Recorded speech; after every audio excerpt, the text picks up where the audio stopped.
ఏం అర్థం కావండి. తెలిసినటువంటి వాళ్ళు నిశ్శబ్దంగా ఉంటున్నారు. ఓ రకంగా చెప్పాలంటే అరాచకం అనేటటువంటిది అగ్రభాగంలో ఉంది.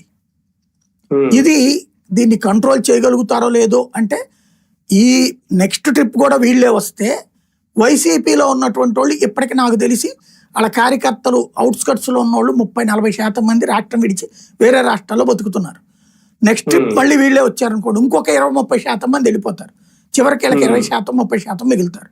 ఒకవేళ వైసీపీ వాళ్ళు వచ్చారనుకోండి, వీళ్ళు ఒక 50% మంది వెళ్ళిపోతారు అవతలకి. అంతే ఉండేది. సరే, ఒక రకంగా అంటే ఇప్పుడు కార్మికుల యాంగిల్ ఇష్యూ వెళ్తుంది కాబట్టి కార్మిక చట్టాలు ఎప్పుడు కార్మికులకు అనుకూలంగా ఉంటాయి కానీ యాజమాన్యానికి కాదు అంటారు.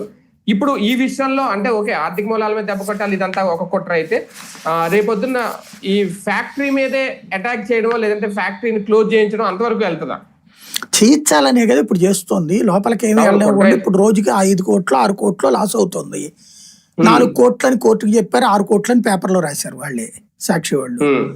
సరే పోనీ 1 కోటి అనుకోండి.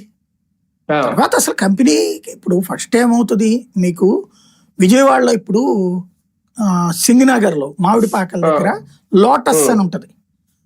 లోటస్ అని ఒక పెద్ద మన దాన్ని ఏమంటారు హౌసింగ్ ఏరియా ఉంటుంది. దాంట్లో అందరూ ఫ్లాట్లు అపార్ట్మెంట్లు ఉంటాయి. అది ఒకప్పుడు ఒక పరిశ్రమ.